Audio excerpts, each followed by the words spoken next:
What's up mga special? For today's video ay pupunta tayo ng SM Daet kasi nagyaya sa atin si Gray na pumunta ng SM Daet para kumain ng spaghetti at chicken. Ayan nga pala mga special.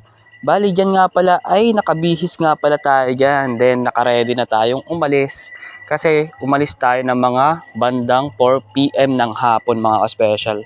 So ayan. Suot niya nga pala dyan yung paborito niyang gown na hat. Ayan nga pala mga special yan.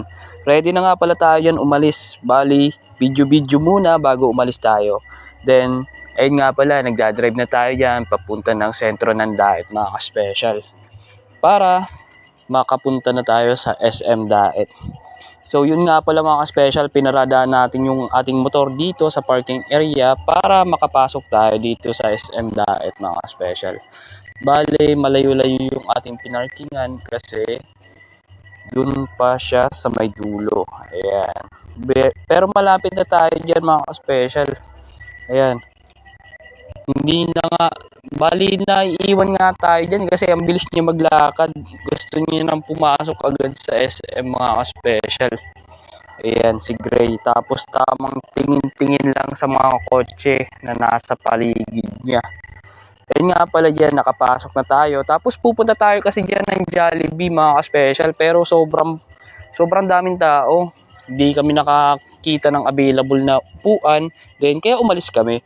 At lumipat kami dito sa Jollibee. Jollibee Daet Bayan. Yung pinakaunang Jollibee dito sa bayan ng Daet mga ka-special. Bale, tapat lang siya ng Daet Public Market mga ka-special. At malapit siya sa Elevated Town Plaza. Dito sa sentro mismo ng Daet mga ka-special yan. Yan yung Daet Elevated Town Plaza. Bali yan nga pala, naglalaro muna siya dyan habang naghihintay ng kanyang order. Yan nga pala. Bali dumating na nga pala mga ka-special. Tapos ayan, ready to eat na siya ng fried chicken at spaghetti mga ka-special. Pero yung kanyang inumin ay walang yelo kasi nga inuubo siya. Then may sipon kaya tamang maligamgam lang muna ang kanyang inumin.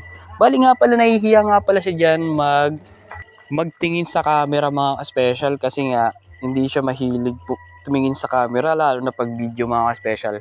Pero pag kaming dalawa lang ay gusto niya na mag picture then video. Pero pag may mga tao kasi mga special medyo nahihiya siya tapos ayun panay yakap siya sa akin. Ayan mga special. Pero sobrang lambing niya.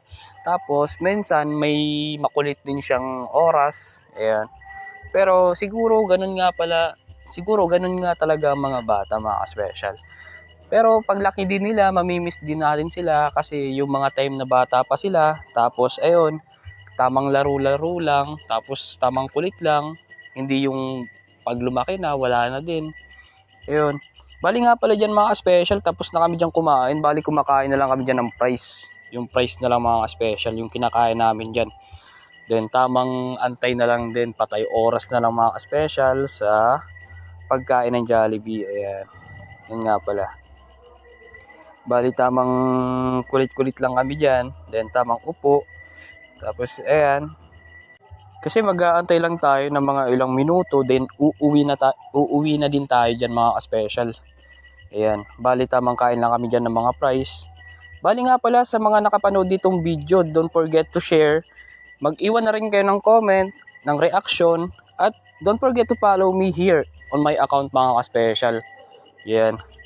At sa akin ng YouTube channel. Yan nga pala mga special, pauwi na kami dyan. Ayan. Bali nagkukulit na naman siya habang nag-aantay kami. Kasi may binibili pa yung kasama namin dyan. Ayan mga special. Ayan. Tamang kulit lang dyan. Then naantay kami ng pag-uwi. Nagpapatay oras. Then tamang uwi na kami. Maraming salamat nga pala sa nakapanood ditong video. Don't forget to follow me, like and share. At mag-iwan na rin ng comment mga ka-special. Thank you din sa aming nakasama nitong araw na ito mga ka-special. Sana po ay maging maayos po ang lahat. Ayan. Don't forget to follow me. At sa mga susunod ko